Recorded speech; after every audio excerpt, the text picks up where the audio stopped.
तो स्टूडेंट, किसी ने सच ही कहा है कि मंजिल उन्हीं को मिलती है जिनके सपनों में जान होती है और पंखों से कुछ नहीं होता बल्कि हौसलों से उड़ान होती है।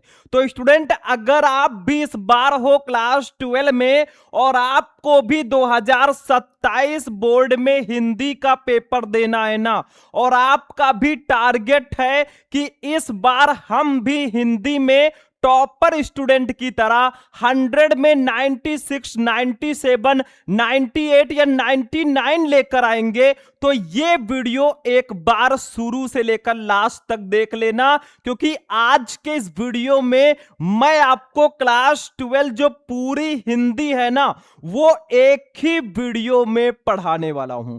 बहुत सारे हमारे स्टूडेंट कमेंट कर रहे थे, सर आप एक एक टॉपिक तो पढ़ाते ही हैं, लेकिन हिंदी का एक ऐसा महामैराथन क्लास लेकर आइए जिसमें हमारी पूरी हिंदी एक ही वीडियो में कवर हो जाए। तो भैया, आप बुलाएं और हम ना आए, ऐसा कैसे हो सकता है? आज मैं आपको क्लास 12 हिंदी के जितने भी इंपॉर्टेंट क्वेश्चन है ना, सारे इंपॉर्टेंट क्वेश्चन को एक ही वीडियो में बताने वाला हूं। इससे बाहर भैया कुछ नहीं आएगा। और अगर ये वीडियो आपने लास्ट तक देख लिया तो इस बार आप 100 में 100 करके आओगे, क्योंकि ये बहुत ज्यादा इंपॉर्टेंट वीडियो है।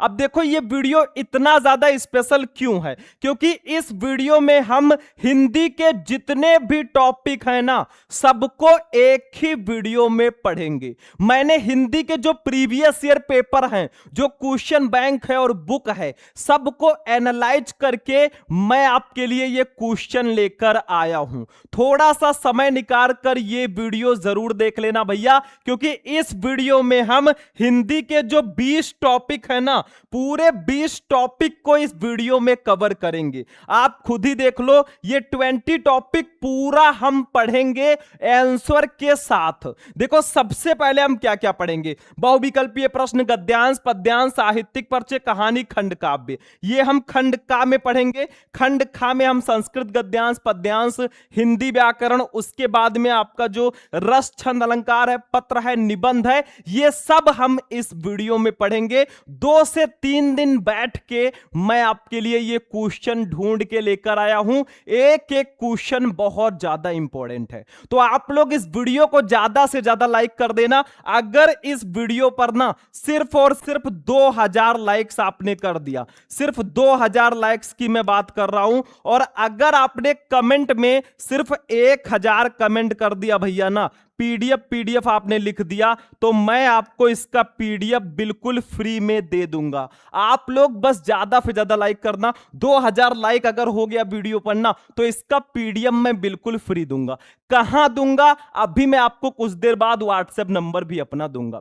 तो चलिए स्टार्ट करते हैं। एक एक टॉपिक को हम पढ़ते हैं, और इसमें जितने भी क्वेश्चन है ना, सबको मैं बताऊंगा विथ ट्रिक। कैसे गद्यांश सॉल्व करोगे, कैसे पद्यांश सॉल्व करोगे, निबंध कैसे लिखोगे, संस्कृत का गद्यांश कैसे सॉल्व करोगे, सब कुछ मैं आपको विथ ट्रिक बताने वाला हूं। तो चलिए स्टार्ट करते हैं और एक एक क्वेश्चन को हम पढ़ते हैं। टाइम भले ही लग जाए, 1 घंटे से भी ज्यादा की ये क्लास हो सकती है, लेकिन बस ध्यान से देख लेना बच्चों, 100 में 100 करके आओगे। तो चलिए सबसे पहले हम बहुविकल्पीय प्रश्नों को देखते हैं। तो देखिए स्टूडेंट, सबसे पहले आपके हिंदी के पेपर में ना बहुविकल्पीय प्रश्न पूछे जाते हैं भैया। टोटल 10 नंबर के 10 क्वेश्चन रहते हैं, यानी कि जो बहुविकल्पीय प्रश्न है ना, वो 10 क्वेश्चन रहेगा, 10 नंबर आपको उसके लिए दिया जाएगा। जो बहुत ज्यादा इंपॉर्टेंट वाले क्वेश्चन है ना, जो अब तक आपके बोर्ड एग्जाम में सबसे ज्यादा आए हैं,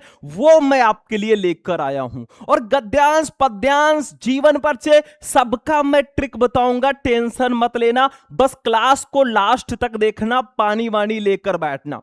देखो का वाला क्वेश्चन क्या है, ध्यान से समझो। भाषा योग वशिष्ठ के लेखक कौन है? देखो 5 क्वेश्चन आपका दिया जाता है हिंदी गद्य के इतिहास से, और 5 क्वेश्चन हिंदी पद्य के इतिहास से संबंधित आता है, यानी कि काव्य के इतिहास से। ठीक है, तो देखो ये हिंदी गद्य के इतिहास से संबंधित क्वेश्चन है। देखो, भाषा योग वशिष्ठ के लेखक कौन है? आपके पास 4 ऑप्शन है। अगर आपको आंसर पता है ना, आप पहले ही कमेंट कर दो। देखो, मुंशी सदासुखलाल, लल्लूलाल, राम प्रसाद निरंजनी या स्वामी दयानंद सरस्वती। भैया, भाषा योग वशिष्ठ, इसके जो लेखक है ना वो राम प्रसाद निरंजनी जी हैं। मतलब आपका थर्ड ऑप्शन बिल्कुल सही है। बहुत ध्यान से समझना बच्चों, पढ़ाई को अगर आप प्रेशर लेकर चलोगे ना कि भैया बहुत टफ है, अगर इसको लेकर टेंशन में रहोगे ना तो आपको वो हमेशा टेंशन में ही डालेगा। हमेशा उसको इजी बनाने का प्रयास करो। खा वाला देखो, हम थोड़ा अच्छे से पढ़ेंगे, थोड़ा स्पीड में भी चलेंगे, क्योंकि पूरे 100 नंबर के क्वेश्चन हमें पढ़ने हैं। ये कोई ऐसा वैसा क्लास नहीं है, यूट्यूब पर पहली बार आपको ऐसा क्लास मिल रहा है। देखो, सदल मिश्र की रचना, इसमें से कौन सी रचना सदल मिश्र जी की है? सत्यामृत प्रवाह, नासिकेतोपाख्यान, भारत सौभाग्य या भूतनाथ? भैया, नासिकेतोपाख्यान जो है ना, ये सदल मिश्र जी की रचना है। ठीक है, आप लोग कमेंट में पीडीएफ लिख देना सारे बच्चे, और वीडियो को लाइक कर देना ना, मैं आपको इसका पीडीएफ बहुत जल्द दे दूंगा। बस किसी तरह आपको 2000 लाइक्स तक ये वीडियो पहुंचाना है भाई। लाइक्स के पैसे नहीं लगते, आप सभी को ज्यादा से ज्यादा लाइक करना है, अपने दोस्तों को भी शेयर करना है, जो क्लास 12 में है वो भी लाइक करेंगे। ठीक है, तो ऐसे हमें भी मोटिवेशन मिलेगा। तीसरा क्वेश्चन देखो, गा वाला, चंद्रकांता संतति कृत विधा है। मतलब चंद्रकांता संतति जो है ये किस विधा की रचना है? निबंध, नाटक, कहानी, उपन्यास? भाई ये उपन्यास है। चंद्रकांता संतति जो है ये उपन्यास विधा की रचना है।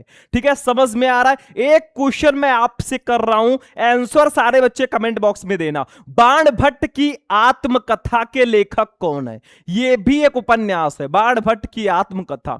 इसके लेखक कौन है? सारे बच्चे कमेंट में आंसर देना। देखते हैं कितने बच्चे सही आंसर देते हैं। भाई कमेंट बॉक्स खाली रहता है, फटाफट आप लोग कमेंट कर दिया करो। कमेंट करने में कंजूसी मत किया करो। ठीक है, और चैनल को भी सब्सक्राइब करके रखना भैया, ताकि आपको क्लास डेली मिलता रहे। घा वाला, बाल कृष्ण भट्ट संपादक थे। किसके संपादक थे बाल कृष्ण भट्ट? इंदुमती के, परीक्षा गुरु के, हिंदी प्रदीप के या साहित्य सहचर के? भाई हिंदी प्रदीप के संपादक हैं बाल कृष्ण भट्ट जी। आपका तीसरा ऑप्शन बिल्कुल सही है। देखो भैया, बहुविकल्पीय में कोई मंत्र नहीं पढ़ना है। अभी गद्यांश में जब हम पढ़ेंगे, गद्यांश पद्यांश ना, उसमें मैं आपको ट्रिक भी बताऊंगा। लेकिन बहुविकल्पीय में कौन सा ट्रिक बताऊं भाई? इसमें तो मैं डायरेक्ट क्वेश्चन है, डायरेक्ट आंसर लिख दो। देखो, वासुदेव शरण अग्रवाल की रचना है। इसमें से कौन सी रचना है जो वासुदेव शरण अग्रवाल जी की है? अगर आपको आंसर पता है, फटाफट सारे बच्चे कमेंट कर देना। पहला है बाण भट्ट की आत्मकथा, सेकंड है वागधारा, थर्ड है साहित्य और समाज, फोर्थ है शेखर एक जीवनी। भाई वागधारा जो है ये वासुदेव शरण अग्रवाल जी की रचना है। पृथ्वी पुत्र भी इन्हीं की रचना है। तो ये सब आपको याद रखना है। तो हिंदी गद्य के इतिहास के ना 5 क्वेश्चन मैंने आपको बता दिए। ठीक, अगला देखो भैया, अब हिंदी काव्य के इतिहास से 5 क्वेश्चन पढ़ लेते हैं। देखो, मैंने हिंदी के ना 50-50 क्वेश्चन आपको बताए हैं एक एक वीडियो में। अगर YouTube पे सर्च करोगे class 12 Hindi important objective question Shubham lecturer, तो आपको क्लास मिल जाएगा। जाकर ट्राई जरूर करना। दूसरे कक्का, कितनी नावों में कितनी बार, ये किसकी काव्य कृति है? कितनी नावों में कितनी बार किसकी रचना है? गिरजा कुमार माथुर की, नागार्जुन की, सच्चिदानंद हीरानंद वात्स्यायन अज्ञेय की या हरिवंश राय बच्चन की? भैया ये अज्ञेय जी की रचना है। कितनी नावों में कितनी बार, ये हमारे अज्ञेय जी की रचना है। नहीं पता है अगर, तो आज जान लो भाई, बहुत इंपॉर्टेंट है। अगला देखो, खा वाला। देखो, मैं आपसे क्वेश्चन भी करूंगा बीच बीच में, जैसे एक क्वेश्चन मैं आपसे और कर लेता हूं। आप लोग आंसर में बताइए, प्रिय प्रवास किसकी रचना है? प्रिय प्रवास ये किसकी रचना है? सारे बच्चे कमेंट करके जरूर बताएंगे। देखते हैं कितने बच्चे सही आंसर देते हैं। नहीं आंसर पता है ना, तो गूगल पे सर्च करो और हमें बताओ। ठीक है, गा, छायावाद की प्रमुख विशेषता क्या है? छायावाद, हमारे जयशंकर प्रसाद जी, महादेवी वर्मा जी, सूर्यकांत त्रिपाठी निराला जी, ये सब छायावादी युग के कवि और कवित्री हैं। तो इसकी प्रमुख विशेषता क्या है? पहला है प्रकृति का उद्दीपन रूप में वर्णन, दूसरा है सौंदर्य एवं प्रेम, तीसरा है इतवृत्तात्मकता और चौथा है श्रृंगारिक भावना का पूर्णता अभाव। भैया छायावाद में अगर आप जाओगे ना, छायावादी कवि और कवि कवित्रियों की अगर आप रचनाओं को देखोगे ना तो उसमें सौंदर्य और प्रेम ज्यादा देखने को मिलता है। तो छायावाद की जो प्रमुख विशेषता है ना, सबसे मेन विशेषता जो है वो सौंदर्य एवं प्रेम है। दूसरा ऑप्शन आपका सही है। चलो अगला क्वेश्चन देखो, गा वाला। दूसरा सप्तक का प्रकाशन वर्ष है। दूसरा सप्तक जो है बच्चों ये कब प्रकाशित हुआ? देखो जितने भी मैं क्वेश्चन लेकर आया हूं ना, आप जाकर क्वेश्चन बैंक या प्रीवियस ईयर पेपर देख लो, ये क्वेश्चन आपके बोर्ड एग्जाम में बार बार छपते हैं। तो दूसरा सप्तक का प्रकाशन वर्ष है 1943 ईस्वी, 1950, 1951, 1956। भाई 1951 ईस्वी में दूसरा सप्तक का प्रकाशन हुआ था। थर्ड ऑप्शन आपका बिल्कुल सही है। ऑब्जेक्टिव में बिल्कुल टेंशन मत लेना बच्चों, क्योंकि बहुविकल्पीय में कुछ होता ही नहीं है। चलो घा, हिंदी का प्रथम महाकाव्य माना जाता है। हिंदी का प्रथम महाकाव्य कौन सा माना जाता है? पद्मावत, रामचरितमानस, साकेत या पृथ्वीराज रासो? भाई पृथ्वीराज रासो को हिंदी का प्रथम महाकाव्य माना जाता है। आपका चौथा ऑप्शन सही है। चलो एक क्वेश्चन आपसे और करते हैं, आप लोग आंसर देना। साकेत किसकी रचना है? साकेत, साकेत, इसका आंसर सारे बच्चे कमेंट बॉक्स में देंगे, ठीक है। अंगा नंबर क्वेश्चन देखो, मैथिली शरण गुप्त की काव्य कृति है। मैथिली शरण गुप्त की काव्य कृति कौन सी है? देखो भैया ऑप्शन है प्रेमांबु प्रवाह, त्रिपथगा, लहर, ग्राम्या। लेकिन मुझे भाई इसमें से कोई भी नहीं लग रहा है। देखो यहां पे अगर आप ध्यान से देखोगे बच्चों ना, तो यहां पे ग्राम्या की जगह जो है ना यशोधरा होना चाहिए। यशोधरा, यशोधरा, क्योंकि जो ऊपर सारी रचनाएं दी गई है ना उसमें जो है मैथिली शरण गुप्त जी की रचना नहीं है कोई भी। तो यहां पे जो यशोधरा है ना ये मैथिली शरण गुप्त जी की रचना होगी। तो मैथिली शरण गुप्त जी की काव्य कृति कौन सी है? यशोधरा है, ठीक है। तो यहां पे ये ऑप्शन आपका सही होगा, बाकी तीनों नहीं है, ठीक है। तो चारों ऑप्शन तो रॉन्ग होंगे, नहीं तो आप टेंशन मत लो, ये ऑप्शन सही है। बाकी साकेत के रचनाकार कौन है? सारे बच्चे कमेंट करके जरूर बताना। तो देखिए बहुविकल्पीय प्रश्नों में मैंने 10 बहुविकल्पीय प्रश्न आपको बता दिए जो कि बहुत ज्यादा इंपॉर्टेंट है। और भी बहुविकल्पीय प्रश्न पढ़ना है ना तो YouTube पे जाकर सर्च करना class 12 Hindi important objective question Shubham lecturer, video हाजिर है। अब हमारे लिस्ट में बच्चों ना जो दूसरा वाला टॉपिक है इसको अब हम पढ़ेंगे, वो है गद्यांश। भाई पूरे 10 नंबर का ये आता है, इसको सॉल्व करने का मैं ट्रिक भी बताऊंगा। तो चलिए भैया अपने इस लिस्ट में जो है ना अगला टॉपिक देखते हैं हम, इंपॉर्टेंट गद्यांश। अब देखिए स्टूडेंट, गद्यांश में क्या होता है, मतलब गद्यांश कैसे पूछा जाता है, ये फ्री का नंबर होता है। मतलब जो गद्यांश है बच्चों ना वो 10 नंबर का पूछा जाता है, ठीक है। इसमें क्या होगा, कैसे सॉल्व करना है वो मैं आपको बता देता हूं, लेकिन इससे पहले मैं आपके लिए एक जरूरी इंफॉर्मेशन लेकर आया हूं।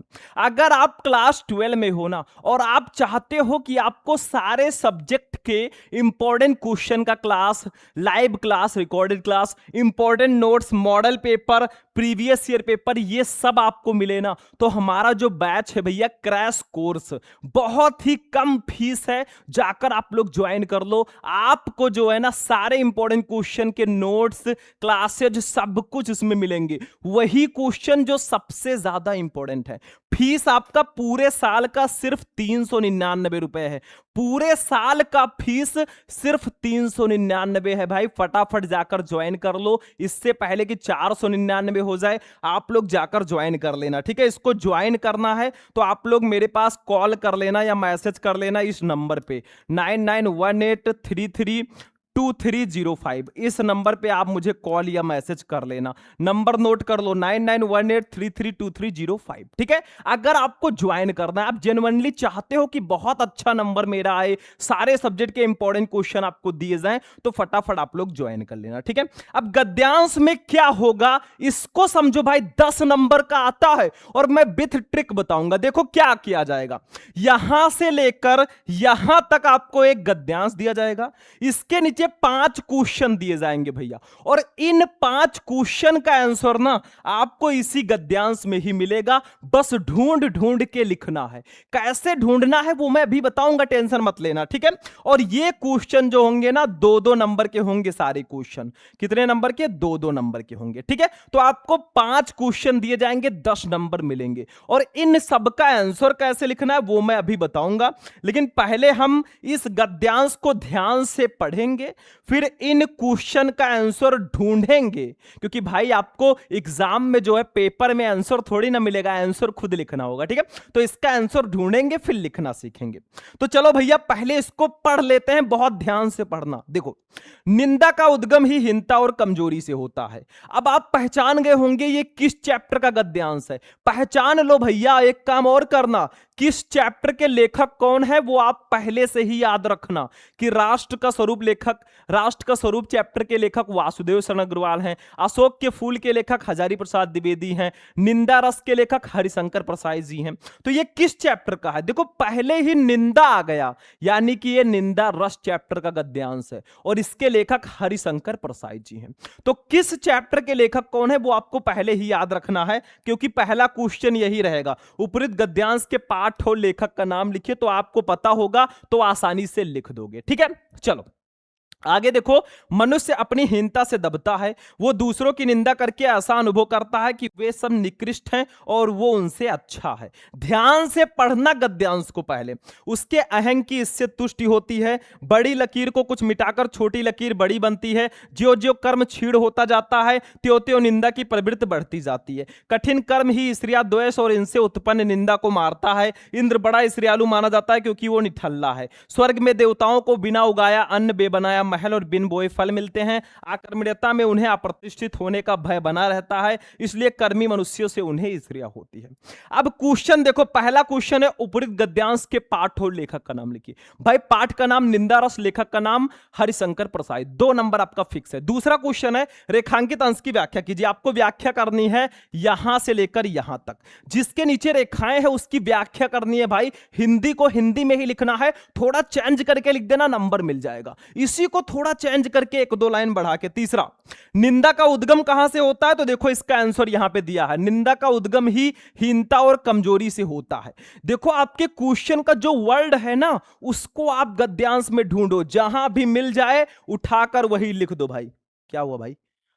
हाँ ठीक है, तो ये आपका तीसरा क्वेश्चन का आंसर। चौथा, निंदक व्यक्ति दूसरों की निंदा करके कैसा अनुभव करता है? मतलब जो निंदक व्यक्ति है, जो निंदा करने वाला व्यक्ति है, वो दूसरों की निंदा करके कैसा अनुभव करता है? तो देखो इसका आंसर कहां पे ढूंढोगे? ये देखो, मनुष्य अपनी हीनता से वो दूसरों की निंदा करके ऐसा अनुभव करता है कि वे सब निकृष्ट हैं और वो उनसे अच्छा है। मतलब निंदक व्यक्ति जो है दूसरों की निंदा करके ऐसा अनुभव करता है ना कि वे सब निकृष्ट हैं और वो उनसे अच्छा है, ठीक है। अगला क्वेश्चन देखो, इंद्र को ईर्ष्यालु क्यों माना जाता है? तो देखो लिखा है यहां पे, इंद्र बड़ा ईर्ष्यालु माना जाता है क्योंकि वो निठल्ला है। मतलब निठल्ला होने के कारण इंद्र को ईर्ष्यालु माना जाता है। निठल्ला का मतलब जो कोई काम काज ना करे, ठीक है। अब देखो जब इसका आंसर लिखना ना, 5 क्वेश्चन का आंसर मैंने ढूंढ के भाई बता दिया, ठीक है। अब जब इसका आंसर लिखना तो ऐसे लिखना, निंदा का डॉट डॉट डॉट डॉट करके होती है। ये देखो, निंदा का डॉट डॉट डॉट डॉट करके होती है। पहला क्वेश्चन था उपरीत गद्यांश के पाठ और लेखक का नाम लिखिए। तो हम डायरेक्ट भी लिख सकते हैं, पाठ का नाम निंदा रस, लेखक का नाम हरिशंकर प्रसाद, लेकिन हम संदर्भ के रूप में भी ऐसे लिख सकते हैं फर्स्ट वाला। देखो भाई संदर्भ में भी हम पाठ का नाम और लेखक का नाम ही लिखते हैं, ठीक है। और इसमें भी हम वही लिखेंगे, ठीक है।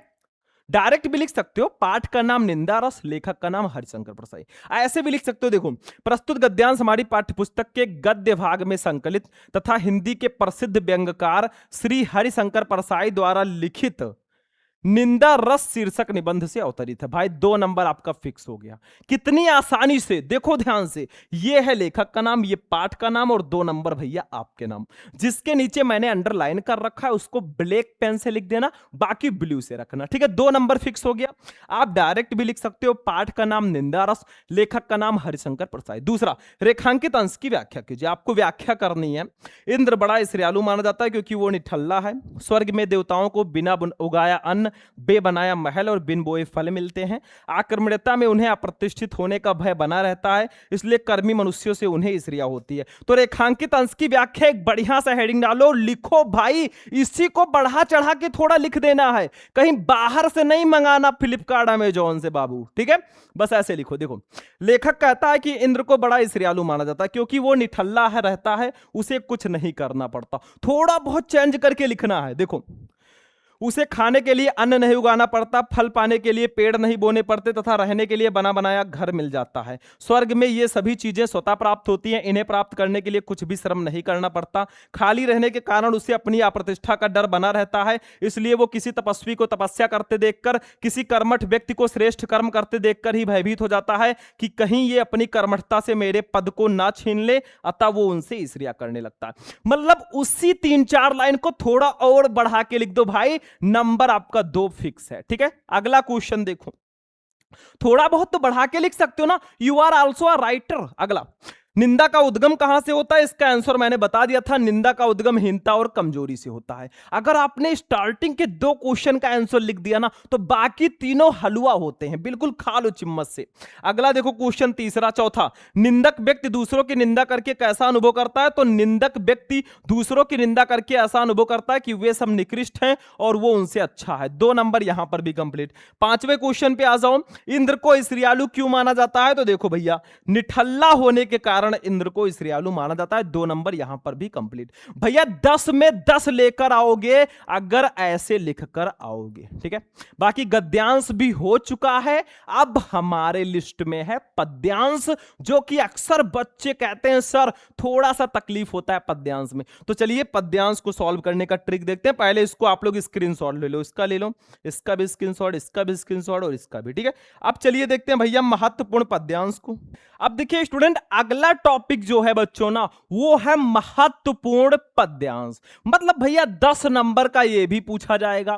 इसमें आपको हिंदी के पद के किसी चैप्टर का एक पद्यांश दे दिया जाएगा, ठीक है, 4-6 लाइन। उसके नीचे भी 5 क्वेश्चन रहेंगे जैसा उसमें था।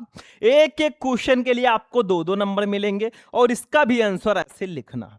तो चलो पहले इसका हिंदी मीनिंग निकालते हैं भैया। ये गद्यांश नहीं है कि डायरेक्ट आपको आंसर मिल जाएगा, बस ऐसे लिखा है उठाकर छाप दो। ये पद्यांश है, इसमें आपको हिंदी मीनिंग आना चाहिए थोड़ा बहुत। और मैं आपको बता दूं कौन कौन से चैप्टर इंपॉर्टेंट है पद्यांश के लिए। पवन दूतिका, श्रद्धा मनु, गीत, कैकेयी का अनुताप, ये 3-4 चैप्टर पढ़ लो भाई, 10 नंबर फिक्स है। जैसे ये हमारे श्रद्धा मनु से लिया गया है, जिसके कवि हैं जयशंकर प्रसाद जी। चलो इसका हिंदी मीनिंग निकालते हैं खूब प्यार से एकदम, ठीक है बबुआ, ठीक। उसके बाद में हम क्या करेंगे, इन क्वेश्चन का आंसर खुद ढूंढेंगे, ठीक है। हिंदी मीनिंग अगर निकाल ले गए तो सब आसान है। देखो, घिर रहे थे घुंघराले बाल, मतलब श्रद्धा मनु चैप्टर में श्रद्धा और मनु के बीच संवाद होता है, बातचीत होती है। तो यहां पे श्रद्धा की सुंदरता का वर्णन किया गया है। देखो, घिर रहे थे घुंघराले बाल, श्रद्धा के जो बाल हैं वो सुंदर और घुंघराले थे।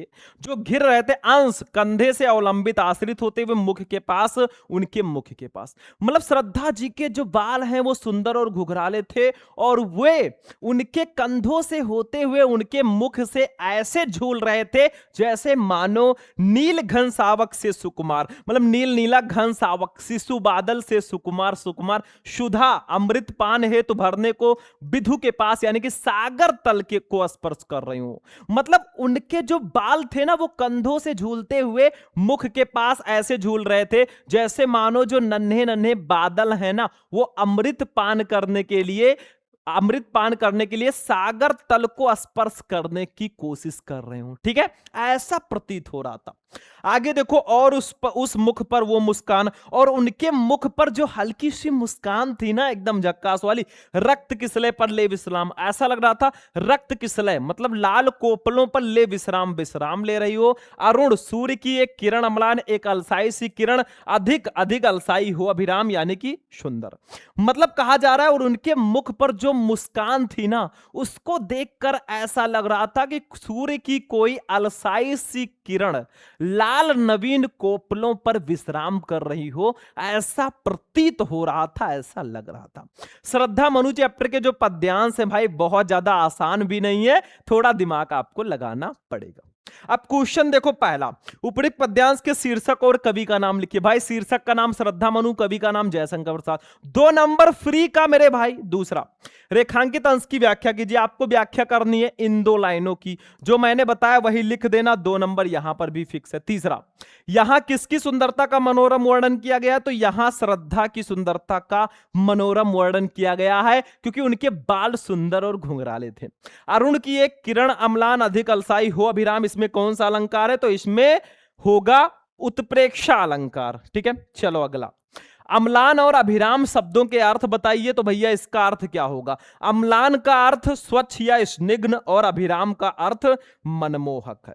ठीक है, अब चलो इसका आंसर लिखेंगे। जब इसका आंसर लिखेंगे ऐसे लिखना, घिर रहे थे डॉट डॉट डॉट डॉट करके हो अभिराम। देखो ये, ठीक है, अलसाई हो अभिराम।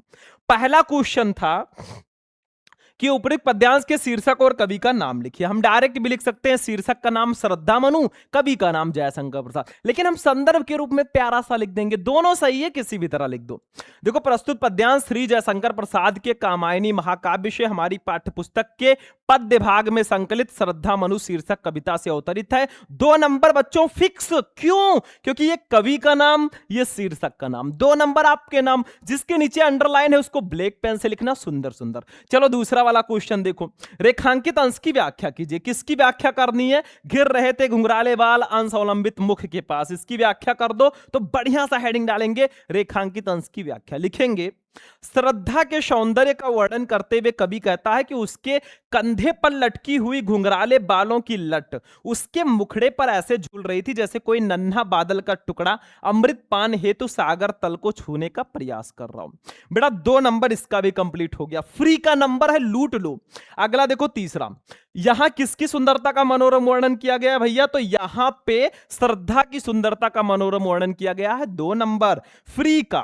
तीसरा, चौथा, अरुण की एक किरण अम्लान अधिक अलसाई हो अभिराम, इसमें कौन सा अलंकार है? तो इसमें उत्प्रेक्षा अलंकार होगा, 2 नंबर। याद रखो बच्चों, कुछ नहीं करना है, अभी तो मापी है मुट्ठी भर जमी हमने, अभी तो पूरा आसमान बाकी है। और अगर आप अभी तक क्लास देख रहे हो ना, तो आप उन स्टूडेंट्स में से हो जो इस बार टॉपर आने वाले हो, क्योंकि आपके अंदर कंसिस्टेंसी है। आप किसी क्लास को रुककर देख सकते हो देर तक।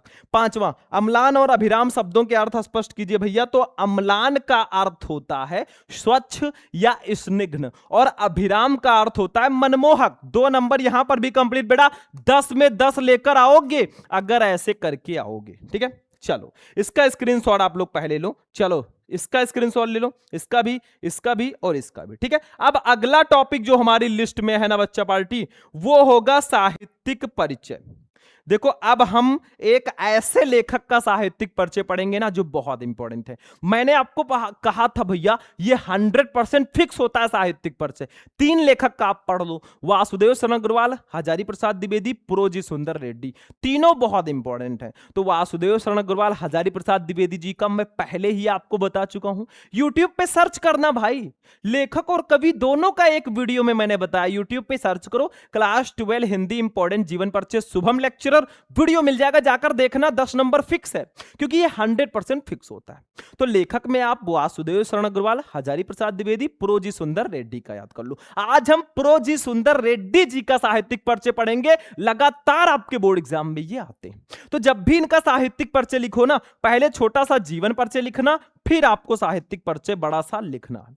तो देखो, जीवन परिचय में इनका जन्म, जन्मस्थान, शिक्षा दीक्षा, मृत्यु। साहित्यिक परिचय में इनका हिंदी साहित्य में कैसा परिचय है, कैसी रचनाएं करते थे, क्या करते थे, और रचनाएं आप लिख देना। ठीक है, तो देखो, प्रोजी सुंदर रेड्डी का जन्म सन 1919 ईस्वी में आंध्र प्रदेश में हुआ था। इनकी आरंभिक शिक्षा संस्कृत एवं तेलुगु भाषा में व उच्च शिक्षा हिंदी में हुई। श्रेष्ठ विचारक, समालोचक एवं उत्कृष्ट निबंधकार प्रोजी सुंदर रेड्डी लगभग 30 वर्षों तक आंध्र विश्वविद्यालय में हिंदी विभाग के अध्यक्ष रहे। इन्होंने हिंदी और तेलुगु साहित्य के तुलनात्मक अध्ययन पर पर्याप्त काम किया और 30 मार्च 2005 को इनका स्वर्गवास हो गया। छोटा सा जीवन परिचय लिखना होता है, या फिर आप जीवन परिचय की जगह पर ना बॉक्स बनाकर एक संक्षिप्त परिचय लिख सकते हो, दोनों सेम है। अब साहित्यिक परिचय मेन हेडिंग होगा, जिसके लिए आपको 3 नंबर मिलेगा। फिर रचनाएं 2 नंबर। देखो, श्रेष्ठ विचारक, सजग, समालोचक, सशक्त निबंधकार, हिंदी और दक्षिण की भाषाओं में मैत्री भाव के लिए प्रयत्नशील, मानवतावादी दृष्टिकोण के पक्षपाती प्रोफेसर जी सुंदर रेड्डी का व्यक्तित्व और कृतित्व अत्यंत प्रभावशाली है। ये हिंदी के प्रकांड पंडित हैं। आंध्र विश्वविद्यालय में स्नातकोत्तर अध्ययन एवं अनुसंधान विभाग में हिंदी और तेलुगु साहित्य के विविध प्रश्नों पर इन्होंने तुलनात्मक अध्ययन और शोध कार्य किए। अहिंद भाषी प्रदेश के होते हुए भी, मतलब हिंदी भाषा इनके उधर नहीं बोली जाती थी, अहिंद भाषी थे, ठीक है, निवासी होते हुए भी प्रोफेसर जी सुंदर रेड्डी का हिंदी पर अच्छा अधिकार है। इन्होंने दक्षिण भारत में हिंदी भाषा के प्रचार प्रसार में महत्वपूर्ण भूमिका निभाई। मतलब ये साउथ इंडियन थे भाई, जहां हिंदी कम बोली जाती है, ठीक है। तो ये आप लोग साहित्यिक परिचय में लिख देना, 3 नंबर फिक्स है। रचनाएं बहुत इंपॉर्टेंट है, 2 नंबर इसके लिए मिलते हैं। देखो, अब तक प्रोफेसर रेड्डी के कुल 8 ग्रंथ प्रकाशित हो चुके हैं। पहला है साहित्य और समाज, दूसरा है मेरे विचार, तीसरा है हिंदी और तेलुगु एक तुलनात्मक अध्ययन, चौथा है दक्षिण की भाषाएं और उनका साहित्य, पांचवा है वैचारिकी, छठा है शोध और बोध, सातवां है तेलुगु वारिल और 8वां है लैंग्वेज प्रॉब्लम इन इंडिया, मतलब अंग्रेजी का ग्रंथ है ये। तो 2 नंबर इसके लिए मिलेगा बेटा, 5 में 5 आपको मिलेंगे, ठीक है। तो इसका स्क्रीनशॉट पहले लो आप लोग, देखो ध्यान से, इसका स्क्रीनशॉट ले लो, इनका भी ले लो, बस हो गया, ठीक है। बाकी भैया अगर आपको सारे लेखक, सारे कवियों का साहित्यिक परिचय पढ़ना है तो YouTube पे सर्च करना, क्लास 12 हिंदी इंपॉर्टेंट जीवन परिचय शुभम लेक्चर और वीडियो हाजिर है। चलो भाई अब चलते हैं कवियों में। कवियों में हमने अपने राष्ट्र कवि मैथिली शरण गुप्त जी का लिया। कवियों में मैंने 4 बताया था, पढ़ लेना, मैथिली शरण गुप्त, रामधारी सिंह दिनकर, जयशंकर प्रसाद और सुमित्रा नंदन पंत, ठीक है, ये 4 आप पढ़ लेना। या जयशंकर प्रसाद जी के जगह महादेवी वर्मा जी को भी पढ़ सकते हो, बहुत इंपॉर्टेंट है। तो आज हम राष्ट्र कवि मैथिली शरण गुप्त जी का पढ़ेंगे, जो लगातार बार बार आपके पेपर में आते हैं, ठीक है, और आपको 5 नंबर दिलाते हैं।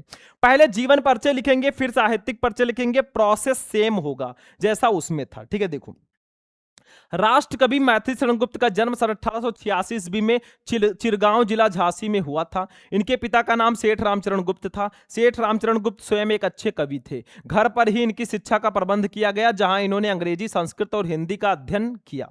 जीवन के अंतिम क्षणों तक ये निरंतर साहित्य सृजन करते रहे और 12 दिसंबर 1964 ईस्वी को मां भारती का ये महान साधक पंचत्व में विलीन हो गया, मतलब इनकी मृत्यु हो गई। साहित्यिक परिचय देख लो भैया ध्यान से। गुप्त जी का झुकाव गीत काव्य की ओर था और राष्ट्र प्रेम इनकी कविता का प्रमुख स्वर रहा। इनके काव्य में भारतीय संस्कृति का प्रेरणाप्रद चित्रण हुआ है। इन्होंने अपनी कविताओं द्वारा राष्ट्र में जागृति तो उत्पन्न की ही, साथ ही सक्रिय रूप से असहयोग आंदोलनों में भी भाग लेते रहे, जिसके फलस्वरूप इन्हें जेल भी जाना पड़ा भाई कभी कभी, क्योंकि पहले के हैं ये थोड़ा। अब कौन कौन से पुरस्कार मिले वो भी लिखो। देखो, साकेत महाकाव्य पर इन्हें हिंदी साहित्य सम्मेलन प्रयाग से मंगला प्रसाद पारितोषिक भी मिला। भारत सरकार ने गुप्त जी को इनकी साहित्य सेवा के लिए पद्म भूषण से सम्मानित किया और राज्यसभा का सदस्य भी मनोनीत किया। जो भी पुरस्कार मिले साहित्यिक परिचय में लिखो, 3 नंबर फिक्स है। रचनाएं देखो भैया, मैथिली शरण गुप्त जी की रचनाएं निम्न है। 2 प्रकार की रचनाएं थी, एक मौलिक रचनाएं, दूसरा अनुदित रचनाएं। मौलिक रचनाओं में भारत भारती, जयद्रथ वध, पंचवटी, साकेत, यशोधरा, नहुस आदि। अनुदित रचनाओं में मेघनाथ वध, ब्रजभाषा, वीरांगना, प्लासी का युद्ध आदि, ठीक है। 2 नंबर इसका भी मिलेगा बच्चों, मतलब 5 में 5 आपको पूरे नंबर मिलेंगे, नो टेंशन। तो इसका स्क्रीनशॉट ले लो, इनका भी और इनका भी, ठीक है। अब चलते हैं बच्चों अपने लिस्ट के अगले टॉपिक पे, जो कि कहानी है और 100% ये भी फिक्स होती है। मैं आपसे बता दूं, आप पंचलाइट, बहादुर, ध्रुव यात्रा 3 कहानी पढ़ लो, इसका उद्देश्य और सारांश पढ़ लेना भाई, 5 नंबर फिक्स है, कोई नहीं काट सकता। चलो आज हम बहादुर कहानी का उद्देश्य पढ़ेंगे। सारांश और उद्देश्य 2 चीजें होती हैं एक कहानी में, ठीक है। तो आज उद्देश्य पढ़ेंगे। देखो, ऐसे लिखना जैसा मैं बता रहा हूं, 5 नंबर फिक्स है। बाकी पंचलाइट कहानी, बहादुर कहानी, ये सब मैं पढ़ा चुका हूं। यूट्यूब पे सर्च करना, पंचलाइट कहानी शुभम लेक्चरर, बहादुर कहानी शुभम लेक्चरर, वीडियो हाजिर है। चलो, आधुनिक कथा जगत में प्रेमचंद की कहानी कला को अक्षुण्ण रखने वाले कलाकारों में अमरकांत अग्रणी हैं। इनकी कहानियों में मध्यम वर्ग तथा निम्न वर्ग की पारिवारिक परिस्थितियों का सजीव, आदर्श तथा यथार्थवादी चित्रण मिलता है। इनकी बहादुर कहानी मध्यम वर्गीय परिवार में नौकरी करने वाले बहादुर नाम के पहाड़ी लड़के पर आधारित एक रोचक, सुगठित, संक्षिप्त तथा समस्या मूलक कहानी है। इसमें बताया गया है कि मात्र पूंजीपति ही श्रम का शोषण नहीं करते, वरन सामान्य मध्यम वर्ग भी इस कुकृत्य में पीछे नहीं है। इस कहानी का उद्देश्य समाज में उत्पन्न वर्ग संघर्ष को मानवीय सहानुभूति द्वारा समाप्त करने का संदेश देना है। शोषितों के प्रति मानवता एवं प्रेम का व्यवहार ऊंच नीच के भेद के कारण दिलों में पड़ी दरार को भर देता है। बहादुर भी मानवीय स्नेह एवं संवेदनाओं का भूखा है। मालिक द्वारा पीटे जाने और प्रतिक्रिया स्वरूप उसके द्वारा घर छोड़ दिए जाने पर परिवार के सभी लोगों को पश्चाताप का अनुभव होता है। वे स्वयं को दोषी महसूस करते हैं। धनी और निर्धन का वर्ग भेद मानवीय भावनाएं ही कम कर सकती हैं। लेखक का मुख्य उद्देश्य दोनों के हृदयों का परिवर्तन है और सबके प्रति सहानुभूति व्यवहार बनाए रखने का संदेश देना। बस यही लिख देना भाई, स्क्रीनशॉट ले लो, इसका ले लो और इसका ले लो, ठीक है। बाकी आपका खंड का जो है वो कंप्लीट हो चुका है। मतलब हमने देखा 10 नंबर का बहुविकल्पीय, 10 नंबर का गद्यांश, 10 नंबर का पद्यांश, 10 नंबर का साहित्यिक परिचय, 5 नंबर की कहानी। देखो 5 नंबर का एक खंड काव्य आता है भैया, टोटल 50 नंबर। अब आप कहोगे सर जी खंड काव्य क्या है? देखो भैया खंड काव्य मैं इस वीडियो में इसलिए नहीं ले रहा हूं ना, क्योंकि खंड काव्य अलग अलग होता है। जैसे आप यूपी से हैं, यूपी में कई जिले हैं, कुछ जिलों में रश्मि रथी है, कुछ जिलों में त्यागपति है, कुछ जिलों में श्रवण कुमार, कुछ जिलों में मुक्त यज्ञ, ठीक है। तो ये अलग अलग जिलों में अलग अलग है। तो आप किस जिले से हो, आप में कौन सा खंड काव्य है, जो भी होगा उसको पढ़ लेना। नहीं पता होगा तो जिले का नाम कमेंट कर देना, ठीक है। तो ये 50 नंबर के क्वेश्चन मैंने आपको बता दिए, मतलब खंड का आपका फाइनल हो चुका है। अब हम चलेंगे बच्चों खंड खा पे, और उसमें सबसे पहले संस्कृत का गद्यांश होगा। चलिए भैया देखते हैं। अब देखिए स्टूडेंट, संस्कृत का गद्यांश जो है बच्चों ना, ये 7 नंबर का आता है। मतलब खंड खा में संस्कृत से 14 नंबर के क्वेश्चन आते हैं। मतलब 7 नंबर का गद्यांश और 7 नंबर का पद्यांश। देखो ध्यान से, जैसे गद्यांश है, आपको एक संस्कृत का गद्यांश दिया जाएगा, फिर आपको क्या करना होगा, ध्यान से समझो, इसका संदर्भ के साथ हिंदी में अनुवाद करना होगा। मतलब ऐसे दे दिया गया, आपसे कहा जाएगा भैया संदर्भ लिखो कि ये किस पाठ का है और हिंदी में अनुवाद करो।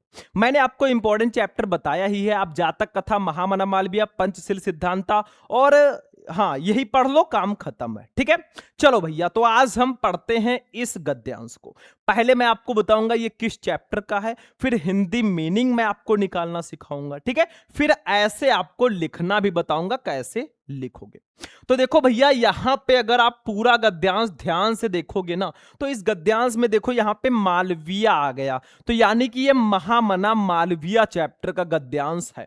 तो 2 नंबर आपका वैसे ही फिक्स है अगर आपने चैप्टर का नाम पहचान लिया। बाकी चलो पहले इसका हिंदी मीनिंग निकालते हैं। देखो, हिंदी संस्कृत आडल भाषासु अस्य समान अधिकारा आसीत। मतलब हिंदी संस्कृत और अंग्रेजी भाषाओं पर इनका समान अधिकार था। हिंदी हिंदू हिंदुस्तान मुत्थानाय अयम निरंतरम प्रयत्नम करोते। मतलब हिंदी हिंदू और हिंदुस्तान की उन्नति के लिए ये निरंतर प्रयत्न करते रहे। कौन? महामना मालवीय। शिक्षयो देशे समाजे चा नवीना प्रकाशा उदेति। मतलब शिक्षा द्वारा ही देश और समाज में नवीन प्रकाश का उदय होता है। अतः श्री मालवीय वाराणस्याम काशी हिंदू विश्वविद्यालय संस्थापन करोति। मतलब अतः श्री महामना मालवीय जी ने वाराणसी में काशी हिंदू विश्वविद्यालय की संस्थापना भी की। काशी हिंदू विश्वविद्यालय की संस्थापना इन्होंने ही की थी।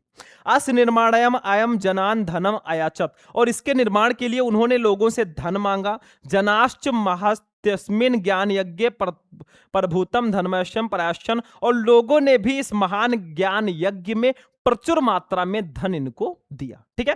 तेन निर्मितोयम विशाला विश्वविद्यालय। और इनके द्वारा निर्मित ये विशाल विश्वविद्यालय भारतीय नाम दानशीलताया श्री मालवीयस यशसा चा प्रतिमूर्ति में विभाति।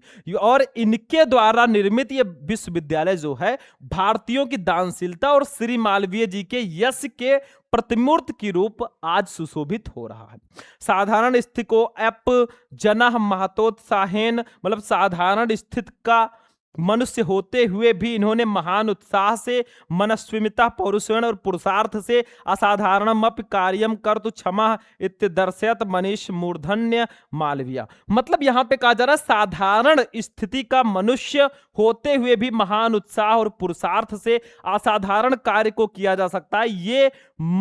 ये महामना मालवीय जी ने दिखा दिया कि भैया साधारण स्थिति का मनुष्य होते हुए भी ना, हम अपने लगन से, अपने उत्साह से, महान उत्साह से और अपने पुरुषार्थ से असाधारण कार्य को भी कर सकते हैं। ये हमारे बुद्धिमान जो मालवीय जी हैं उन्होंने दिखा दिया। एत दर्श में वो जनास्तम महामना इत्युपाधिना अभिधारो अब्धवंता। मतलब यही कारण है कि लोगों ने इन्हें महामना की उपाधि से कहना प्रारंभ किया, मतलब इनको जो है महामना की उपाधि को सुशोभित किया। ठीक है, इनको महामना मालवीय कहा जाता है। भाई संस्कृत है, थोड़ा सा हमारा ज्यादा तेज है संस्कृत, तो आप लोग एडजस्ट कर लेना।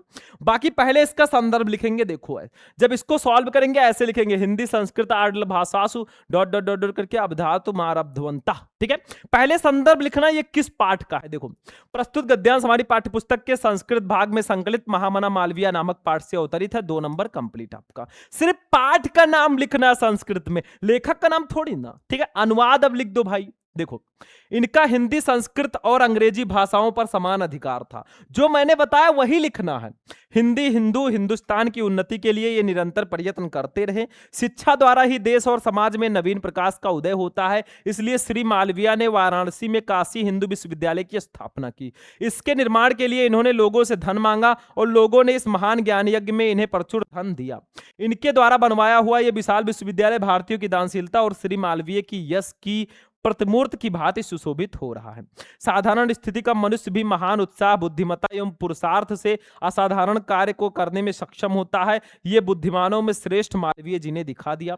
इसी कारण लोगों ने इन्हें मालवीय की उपाधि से पुकारना आरंभ किया। बस हो गया। 5 नंबर इसका मिलेगा, 2 नंबर इसका मिलेगा बेटा, 7 नंबर आपका फिक्स है। स्क्रीनशॉट लो, इसका भी ले लो और इसका भी ले लो। ठीक है, चलो संस्कृत पद्यांश पे आ जाते हैं भाई। 100% फिक्स है। आपके संस्कृत में एक चैप्टर है सुभाषित रत्नानी, उस चैप्टर में सारे श्लोक हैं, उसको पढ़ लेना। आपका 7 नंबर जो ये होता है ना, एकदम फिक्स है। वो चैप्टर पूरा पढ़ना, और बाकी जो चैप्टर है किसी किसी में एक एक श्लोक है, उसको पढ़ लेना। देखो ये पद्यांश है, 7 नंबर का आएगा। सेम देखो इसमें पद्यांश रहेगा, जैसे विद्या विवादाय धनम मदाय शक्ति परेशान पर पीड़नाय खलश साधो विपरीत में जिज्ञानाय दानाय च रक्षण। मतलब विद्या वाद विवाद के लिए, धनम मदाय धन घमंड के लिए, शक्ति परेशान पर पीड़नाय और शक्ति दूसरों को सताने के लिए होती है। मतलब जो दुष्ट लोग होते हैं ना, उनकी विद्या जो है वाद विवाद के लिए, धन घमंड के लिए और शक्ति दूसरों को सताने के लिए होती है। खलस से साधु विपरीत में ज्ञानाय दानाय च रक्षणाय, और इसके विपरीत जो साधु यानी कि सज्जन पुरुष होते हैं, उनकी विद्या ज्ञान के लिए, धन दान के लिए और शक्ति दूसरों की रक्षा करने के लिए होती है। ये हिंदी मीनिंग है। आप सुभाषित रत्नानी के सारे श्लोक पढ़ लेना। पहले संदर्भ लिखो, देखो ऐसे लिखना, विद्या विवादाय डॉट डॉट डॉट करके दानाय च रक्षणाय। पहले संदर्भ लिख दो, इसमें भी पहले संदर्भ लिखना है, 2 नंबर, फिर अनुवाद 5 नंबर। देखो प्रस्तुत पद्यांश या श्लोक हमारी पाठ्यपुस्तक के संस्कृत भाग में संकलित सुभाषित रत्नानी नामक पाठ से अवतरित है। 2 नंबर आपका कंप्लीट। ठीक है, अनुवाद देख लो भैया इसका, वही चीज। खल यानी कि दुष्ट व्यक्ति की विद्या वाद विवाद के लिए, धन घमंड के लिए और शक्ति दूसरों को सताने के लिए होती है। इसके विपरीत साधु यानी कि सज्जन की विद्या ज्ञान प्राप्ति के लिए, धन दान के लिए और शक्ति दूसरों की रक्षा के लिए होती है। मतलब 5 इसका, 2 उसका। भाई 7 में 7 आपको मिल जाएंगे अगर ऐसे करके आओगे। चलो इसका भी स्क्रीनशॉट ले लो। अब चलते हैं भैया मुहावरे एवं लोकोक्तियों पे। फ्री का 2 नंबर। देखो ऐसे क्वेश्चन आएगा, अपने पैरों पर खड़ा होना, इतना ही आपको दिया जाएगा। अर्थ और वाक्य प्रयोग आपको करना है। देखो स्वावलंबी होना, वाक्य प्रयोग देखो इसका। विकास के माता पिता उसकी शादी करना चाहते थे, लेकिन उसने कहा कि जब तक वो अपने पैरों पर खड़ा नहीं होगा तब तक वो शादी नहीं करेगा। ठीक है, तो ये आपका क्वेश्चन इसमें प्रयोग हो गया है, मतलब ये वाक्य प्रयोग बिल्कुल सही है। 2 नंबर फिक्स है। दूसरा, आंखों का तारा होना मतलब अत्यंत प्रिय होना। वाक्य प्रयोग देख लो ध्यान से, राम कौशल्या की आंखों के तारे थे। बस भाई 2 नंबर एक ही करना है। समझ में आ रहा है ना भैया? नींद उन्द लग रही होगी, पानी वानी पी लेना, लेकिन ऐसा क्लास जो है ना बार बार नहीं मिलेगा। चलो अब चलते हैं अपठित गद्यांश पे। भाई फ्री का नंबर है। एक आपको ऐसा गद्यांश दिया जाएगा जो आपके चैप्टर का नहीं होगा, बाहर से। अपठित का मतलब जो आपने ना पढ़ा हो। उसके नीचे 3 क्वेश्चन है, इसका आंसर आपको ढूंढ ढूंढ के ऐसे लिखना है। इन तीनों क्वेश्चन का आंसर इसी में मिलेगा, पहले इसको पढ़ो। देखो यह सत्य है कि उम्र के अंतिम पड़ाव पर वरिष्ठ नागरिकों की अपनी अनेक शारीरिक व्याधियां सिर उठा लेती हैं, परंतु यह उनकी वास्तविक समस्या नहीं है। उनकी वास्तविक समस्या मानसिक है। यह मान लिया जाता है कि अब व्यक्ति शारीरिक और मानसिक श्रम के योग्य नहीं रहा, चाहे वो स्वस्थ ही क्यों ना हो। जैसे ही व्यक्ति की आर्थिक उपयोगिता में कमी आती है, वो सामाजिक रूप से भी अनुपयोगी मान लिया जाता है। वो समाज एवं परिवार की नजरों में बोझ, अनुपयोगी तथा फालतू मानने से उसे मानसिक पीड़ा होती है। अब पहला क्वेश्चन देखो, वरिष्ठ नागरिकों की वास्तविक समस्या क्या है? इसका आंसर सीधा सीधा दिया गया है। देखो उनकी वास्तविक समस्या देखो यहां पे दिया गया, उनकी वास्तविक समस्या मानसिक है, मतलब लिख दो वरिष्ठ नागरिकों की वास्तविक समस्या मानसिक है। खा, वरिष्ठ नागरिक सामाजिक रूप से अनुपयोगी क्यों मान लिए जाते हैं? तो देखो लिखा है ये देखो, जैसे ही व्यक्ति की आर्थिक उपयोगिता में कमी आती है वो सामाजिक रूप से अनुपयोगी मान लिया जाता है। 2 नंबर फिक्स है भाई फ्री का, ये 1 नंबर हो गया, ये 2 नंबर हो गया, और ये भी 2 नंबर। देखो वरिष्ठ नागरिकों को क्या क्या मानने से मानसिक पीड़ा होती है, तो देखो इसका आंसर लिखा है, ये देखो भाई, वो समाज एवं परिवार की नजरों में बोझ, अनुपयोगी तथा फालतू मानने से उसे मानसिक पीड़ा होती है। मतलब जैसे ही व्यक्ति कमाने के योग्य नहीं रहता ना, लोग उसको फालतू मान लेते हैं। भाई क्यों? जब तक वो कमा रहा था तब तक तो अच्छा था, अब नहीं कमा पा रहा है तो वो फालतू हो गया क्या? ठीक है, तो ये चीज आप लोग समझना। ठीक है, चलो भैया, अब इसका आंसर जब लिखना तो ऐसे लिखना, ये है सत्य है डॉट डॉट डॉट करके होती है। ठीक है, ये ऐसे लिख देना। अब एक एक क्वेश्चन का आंसर देखो, वरिष्ठ नागरिकों की वास्तविक समस्या क्या है, तो ऐसे लिखो का, वरिष्ठ नागरिकों की वास्तविक समस्या मानसिक है, 1 नंबर फिक्स है। दूसरा, वरिष्ठ नागरिक सामाजिक रूप से अनुपयोगी क्यों मान लिए जाते हैं, तो देखो वरिष्ठ नागरिकों की आर्थिक उपयोगिता में कमी आते ही वे सामाजिक रूप से अनुपयोगी मान लिए जाते हैं। वस्तुतः जब व्यक्ति आर्थिक रूप से अक्षम होता है तो वो समाज व परिवार की नजरों में बोझ हो जाता है, भले ही वो स्वस्थ ही क्यों ना हो। ठीक है, मतलब जैसे ही व्यक्ति की आर्थिक उपयोगिता में कमी आती है वो सामाजिक रूप से अनुपयोगी मान लिया जाता है। ठीक है, अगला देखो, गा, वरिष्ठ नागरिक को समाज व परिवार की नजरों में बोझ, अनुपयोगी तथा फालतू मानने से मानसिक पीड़ा होती है। मतलब वरिष्ठ नागरिक को क्या क्या मानने से मानसिक पीड़ा होती है, तो वरिष्ठ नागरिक को समाज व परिवार की नजरों में बोझ, अनुपयोगी तथा फालतू मानने से मानसिक पीड़ा होती है। 2 नंबर भैया, 5 नंबर आपका फ्री का रहता है, स्क्रीनशॉट ले लो, फ्री में नंबर ले जाओ, इसका भी और इसका भी। ठीक है, चलो अगला शब्द युग्म पे आ चुके हैं भाई, ऑब्जेक्टिव टाइप का क्वेश्चन आएगा। देखो पहला स्वर्ण सवर्ण, इसका सही अर्थ क्या होगा? जो पहले उसका अर्थ पहले, जो बाद में उसका अर्थ बाद में। तो सोना और अच्छा रंग, सुनार और सोना, सोना और चांदी, सोना और उच्च जाति। भाई ये सही है, स्वर्ण का मतलब सोना, सवर्ण का मतलब उच्च जाति, मतलब सोना और उच्च जाति इसका सही आंसर होगा। जो पहले उसका आंसर पहले, जो बाद में उसका आंसर बाद में। दूसरा, नियत, नियत का सही आंसर क्या होगा? निश्चित और भाग्य, आदत और भाग्य, प्रकृत और गणना, आदत और गणना। भाई निश्चित और भाग्य इसका सही आंसर होगा। नियत का मतलब निश्चित, नियति का मतलब भाग्य। ठीक है, चलो भैया आगे बढ़ते चलो फटाफट। अनेकार्थी शब्द पे आ जाओ आप लोग। देखो अनेकार्थी शब्द ऐसे दिया जाएगा कि किसी एक शब्द के 2 अर्थ लिखिए। जैसे काल आपको दे दिया गया तो आप लिखो समय, अकाल, मृत्यु, यमराज, बस हो गया, 2 नंबर फिक्स है। तीर दे दिया गया तो आप नदी का किनारा, तट, बाण लिख दो, 2 नंबर फिक्स है। मतलब किसी एक शब्द के 2 अर्थ लिखने भाई, 2 नंबर फिक्स है।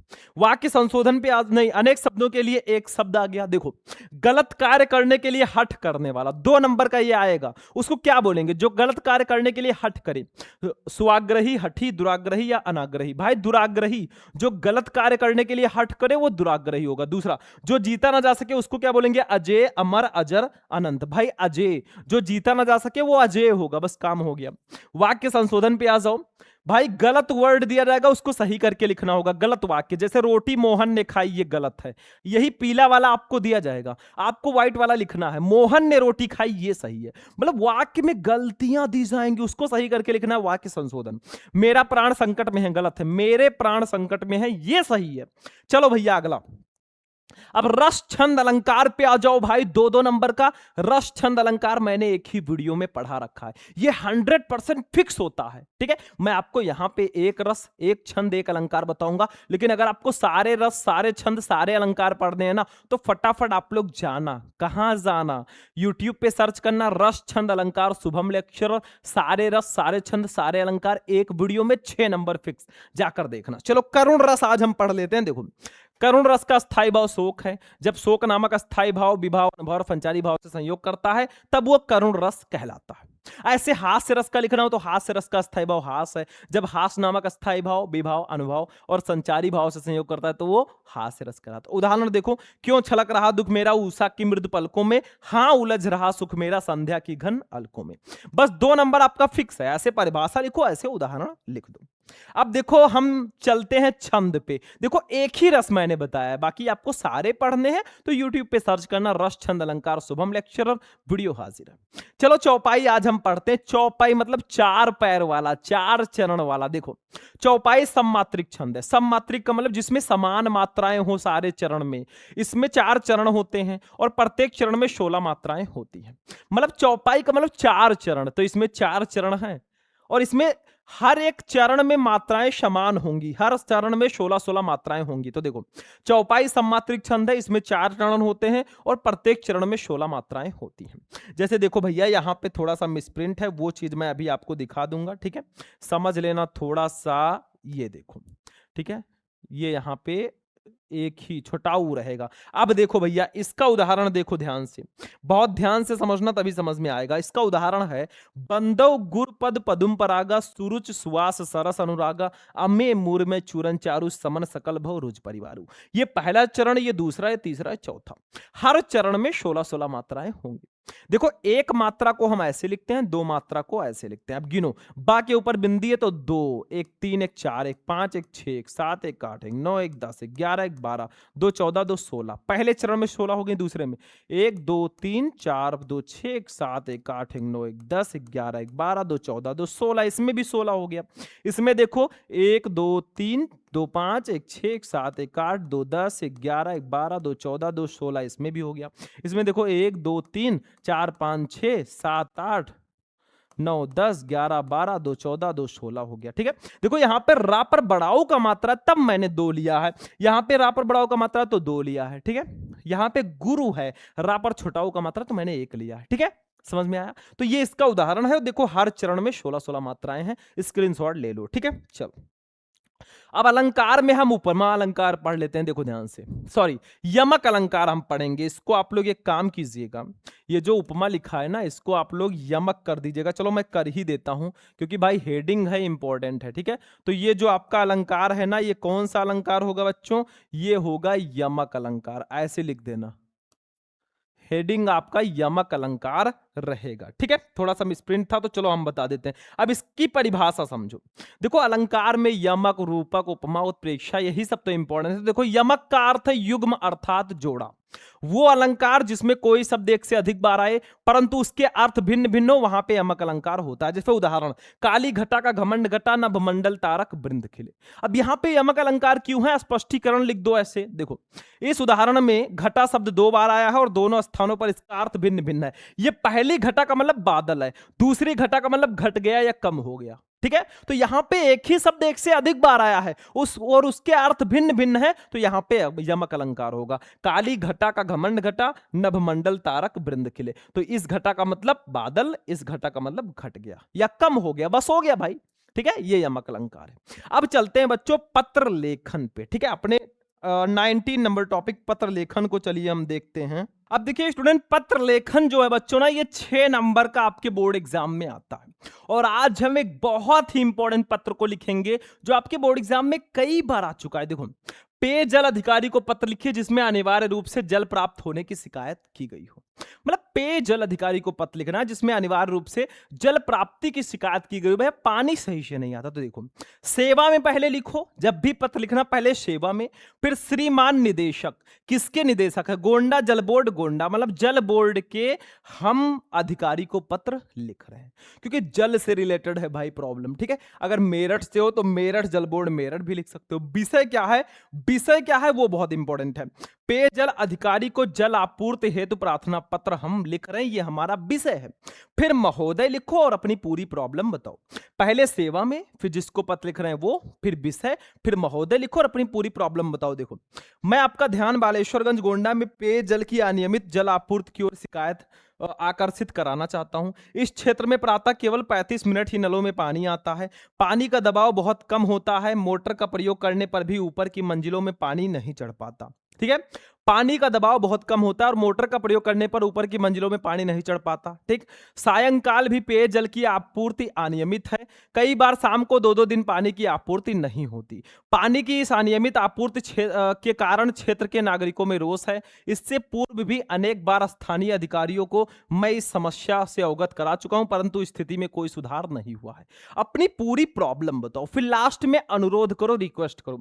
अतः आपसे प्रार्थना है कि इस क्षेत्र में पेयजल की समुचित व्यवस्था कराने हेतु उचित कदम उठाने का कृपा करें। फिर लिखो मैं और मेरा पूरा क्षेत्र आपके आभारी रहेंगे। धन्यवाद सहित दिनांक लिख देना और भौदिये काखा गांव, नाम मत लिखना, बाकी बालेश्वरगंज गोंडा। ठीक है, तो ऐसे पहले आपको सेवा में, फिर जिसको पत्र लिख रहे वो, फिर विषय, फिर महोदय लिखकर अपनी पूरी प्रॉब्लम बताओ, थोड़ा सा इनसे प्रार्थना करो, फिर आप लोग धन्यवाद लिखकर भैया काम खत्म करो। ठीक है, तो इसका स्क्रीनशॉट लो, इसका भी लो। अब हम चलेंगे अपने लास्ट टॉपिक निबंध पे भैया। ठीक है, और आज मैंने निबंध, देखो भैया निबंध जो है 9 नंबर का पूछा जाता है। कितने नंबर का पूछा जाता है? 9 नंबर का। ठीक, और आज हम लिखेंगे पर्यावरण प्रदूषण समस्या और समाधान पर निबंध। ठीक, तो जब भी आप निबंध लिखना ना भैया, यहां पे एक गलती हो गई है जो आपको नहीं करना है। आपको पहले रूपरेखा बना लेना है, रूपरेखा लिख देना और नीचे आपको जितने भी हेडिंग डाले हैं ना वो इसमें लिख देना। जैसे पहला हेडिंग प्रस्तावना लिखना, दूसरा हेडिंग प्रदूषण का अर्थ लिख देना, तीसरा हेडिंग प्रदूषण के प्रकार लिख देना। ठीक है, ये सब मत लिखना, ये सब हेडिंग है। फिर आप लिख देना प्रदूषण की समस्या और उससे हानियां, फिर आप लिख देना समस्या का समाधान और लास्ट में उपसंहार। ठीक है, तो आपको एक रूपरेखा बना लेनी है। नहीं समझ में आ रहा है तो आप लोग निबंध वाला वीडियो मेरा देख लेना जाकर। ठीक है, मैंने 4 सबसे इंपॉर्टेंट निबंध बताए थे, यूट्यूब पे सर्च करना, क्लास 12 हिंदी इंपॉर्टेंट निबंध शुभम लेक्चरर। यहां पे रूपरेखा बनाने के बाद ही आप लिखना। पहला हेडिंग प्रस्तावना, इसमें क्या लिखना है चलो देखते हैं, लेकिन रूपरेखा आप बना लेना। ठीक है, देखो जो हमें चारों ओर से परिवृत किए हुए है वही हमारा पर्यावरण है। इस पर्यावरण के प्रति जागरूकता आज की प्रमुख आवश्यकता है, क्योंकि यह प्रदूषित हो रहा है। प्रदूषण की समस्या प्राचीन एवं मध्यकालीन भारत के लिए अज्ञात थी, मतलब पुराने जमाने पर प्रदूषण नहीं था। यह वर्तमान युग में औद्योगिक प्रगति एवं शस्त्रास्त्रों के निर्माण के फलस्वरूप उत्पन्न हुई है। ध्वनि प्रदूषण पर अपने विचार व्यक्त करते हुए नोबेल पुरस्कार विजेता रॉबर्ट कोच ने कहा था, एक दिन ऐसा आएगा जब मनुष्य को स्वास्थ्य के सबसे बड़े शत्रु के रूप में निर्दयी शोर से संघर्ष करना पड़ेगा। लगता है वो दुखद दिन अब आ गया है। बस इतना प्रस्तावना में लिख देना। ठीक है, फिर दूसरा हेडिंग रहेगा प्रदूषण का अर्थ। क्या है प्रदूषण? देखो, स्वच्छ वातावरण में ही जीवन का विकास संभव है। पर्यावरण का निर्माण प्रकृति के द्वारा किया गया है। प्रकृति द्वारा प्रदत्त पर्यावरण जीवधारियों के अनुकूल होता है। जनसंख्या की असाधारण वृद्धि एवं औद्योगिक प्रगति ने प्रदूषण की समस्या को जन्म दिया है और आज इसने इतना विकराल रूप धारण कर लिया है कि इससे मानवता के विनाश का संकट उत्पन्न हो गया है। औद्योगिक तथा रासायनिक कूड़े कचरे के ढेर से पृथ्वी, हवा तथा पानी दूषित हो रहे हैं। बस हो गया। तीसरा हेडिंग प्रदूषण के प्रकार। आज के वातावरण में प्रदूषण निम्न रूपों में दिखाई देता है। ऐसे एक एक हेडिंग डाल के लिख देना, जितना अच्छा हेडिंग उतना ज्यादा नंबर। वायु प्रदूषण, देखो इसको सब हेडिंग बनाना, इसको रोमन अंक में लिखना 1 2 3। ठीक है, देखो वायु जीवन का अनिवार्य स्रोत है। प्रत्येक प्राणी को स्वस्थ रूप से जीने के लिए शुद्ध वायु की आवश्यकता होती है, जिस कारण वायुमंडल में इसका विशेष अनुपात होना आवश्यक है। जीवधारी सांस द्वारा ऑक्सीजन ग्रहण करता है और कार्बन डाइऑक्साइड छोड़ता है। पेड़ पौधे कार्बन डाइऑक्साइड लेते हैं और हमें ऑक्सीजन प्रदान करते हैं। इससे वायुमंडल में शुद्धता बनी रहती है, परंतु मनुष्य की अज्ञानता और स्वार्थी प्रवृत्ति के कारण आज वृक्षों का अत्यधिक कटाव हो रहा है। बस हो गया। दूसरा जल प्रदूषण। एक एक प्रदूषण को थोड़ा थोड़ा लिख देना। जीवन के अनिवार्य स्रोत के रूप में वायु के बाद प्रथम आवश्यकता जल की ही होती है। जल को जीवन कहा जाता है। जल का शुद्ध होना स्वस्थ जीवन के लिए बहुत आवश्यक है। देश के प्रमुख नगरों के जल का स्रोत हमारी सदा निरा नदियां हैं।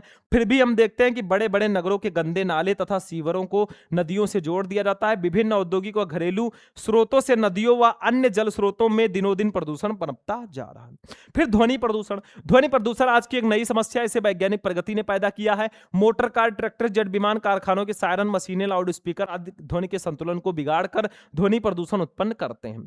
तेज ध्वनि से श्रवण शक्ति का तो हास होता ही है, साथ ही कार्य करने की क्षमता पर भी बुरा प्रभाव पड़ता है। इससे अनेक बीमारियां पैदा हो जाती हैं। अत्यधिक ध्वनि प्रदूषण से मानसिक विकृति तक हो सकती है, तो ध्वनि प्रदूषण से भी बचना चाहिए। ठीक है, फिर रेडियोधर्मी प्रदूषण। आज के युग में वैज्ञानिक परीक्षणों का जोड़ है। परमाणु परीक्षण निरंतर होते ही रहते हैं। इनके विस्फोट से रेडियोधर्मी पदार्थ वायुमंडल में फैल जाते हैं और अनेक प्रकार से जीवन को क्षति पहुंचाते हैं। दूसरे विश्व युद्ध के समय हिरोशिमा और नागासाकी में जो परमाणु बम गिराए गए थे, उनसे लाखों लोग अपंग हो गए और अपने आने वाली पीढ़ी भी हानिकारक प्रभाव से अभी भी अपने आप को नहीं बचा सकी है।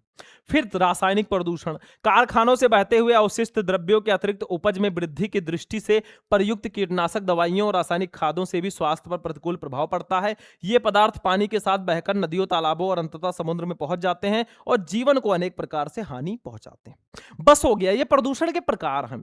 अब अगला हेडिंग प्रदूषण की समस्या और उससे हानियां। देखो, निरंतर बढ़ती हुई जनसंख्या, रेगिस्तान का बढ़ते जाना, भूमि का कटाव, ओजोन की परत का सिकुड़ना, धरती के तापमान में वृद्धि, वनों के विनाश तथा औद्योगिकरण ने विश्व के सम्मुख प्रदूषण की समस्या पैदा कर दे हैं।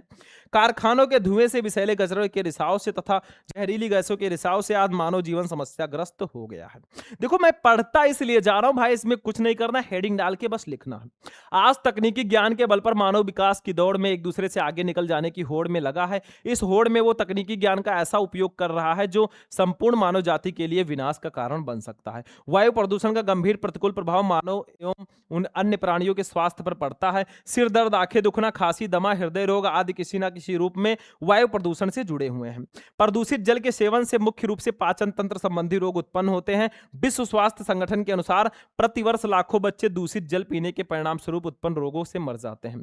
ध्वनि प्रदूषण के भी गंभीर और घातक प्रभाव पड़ते हैं। ध्वनि प्रदूषण के कारण शारीरिक और मानसिक तनाव तो बढ़ता ही है, साथ ही श्वसन गति और नाड़ी गति में उतार चढ़ाव, जठरांत की गतिशीलता में कमी तथा रुधिर परिसंचरण एवं हृदय पेशी के गुणों में भी परिवर्तन हो जाता है। समस्या का समाधान कैसे करेंगे? देखो, महान शिक्षाविदों और नीति निर्माताओं ने इस समस्या की ओर गंभीरता से ध्यान दिया है। आज विश्व का प्रत्येक देश इस ओर सजग है। वातावरण को प्रदूषण के बताने के लिए वृक्षारोपण सर्वश्रेष्ठ साधन है, मतलब पेड़ पौधे लगाओ तभी प्रदूषण से बचोगे। जल प्रदूषण को नियंत्रित करने के लिए औद्योगिक संस्थानों में ऐसी व्यवस्था की जानी चाहिए कि व्यर्थ पदार्थों एवं जल को उपचारित करके ही बाहर निकाला जाए तथा इनको जल स्रोतों से मिलने से रोका जाना चाहिए। ध्वनि प्रदूषण को नियंत्रित करने के लिए भी प्रभावी उपाय किए जाने चाहिए। सार्वजनिक रूप से लाउड स्पीकरों आदि के प्रयोग को नियंत्रित किया जाना चाहिए। उपसंहार लास्ट हेडिंग रहेगा हर निबंध में, प्रस्तावना स्टार्टिंग में और लास्ट में उपसंहार जरूर होता है। देखो, पर्यावरण में होने वाले प्रदूषण को रोकने व उसके समुचित संरक्षण के लिए समस्त विश्व में एक नई चेतना उत्पन्न हुई है। हम सभी का उत्तरदायित्व है कि चारों ओर बढ़ते इस प्रदूषित वातावरण के खतरों के प्रति सचेत हों तथा पूर्ण मनोयोग से संपूर्ण परिवेश को स्वच्छ व सुंदर बनाने का यत्न करें। वृक्षारोपण का कार्यक्रम सरकारी स्तर पर जोर शोर से चलाया जा रहा है तथा वनों की अनियंत्रित कटाई को रोकने के लिए भी कठोर नियम बनाए गए हैं। इस बात के भी प्रयास किए जा रहे हैं कि नए वन क्षेत्र बनाए जाएं और जन सामान्य को वृक्षारोपण के लिए प्रोत्साहित किया जाए। इधर न्यायालय द्वारा प्रदूषण फैलाने वाले उद्योगों को महानगरों से बाहर ले जाने के आदेश दिए गए हैं तथा नए उद्योगों को लाइसेंस दिए जाने से पूर्व उन्हें औद्योगिक कचरे के निस्तारण की समुचित व्यवस्था कर पर्यावरण विशेषज्ञों से स्वीकृत प्राप्त करने के अनिवार्य कर दिया गया। तो भाई 9 नंबर ऐसे कंप्लीट होगा अगर ऐसे आप निबंध लिखकर आओगे। सबसे इंपॉर्टेंट चीज मैं आपको बता दूं भैया कि मैंने क्लास 12 हिंदी के ना आपका पूरा हिंदी एक ही वीडियो में कवर कर दिया। 1 नंबर टॉपिक से लेकर ये आपके 20 नंबर टॉपिक तक सब कुछ मैंने इस वीडियो में पढ़ा दिया। तो आप लोग बच्चों इस वीडियो को 2000 लाइक्स तक पहुंचाओ, 1000 कमेंट करो और चैनल को सब्सक्राइब करके अपने दोस्तों के साथ भी इस क्लास को शेयर कर दो ताकि मैं ऐसे ही सारे सब्जेक्ट का क्लास ला सकूं। बाकी आज का क्लास कैसा लगा भैया? वीडियो पसंद आया वीडियो को लाइक करना, बाकी चैनल को सब्सक्राइब कर लेना। आज हम भैया चलते हैं, काफी मेहनत कर चुके हैं। फिर आपसे मिलेंगे किसी नेक्स्ट वीडियो में नेक्स्ट इंपॉर्टेंट टॉपिक के साथ। तब तक के लिए जय हिंद।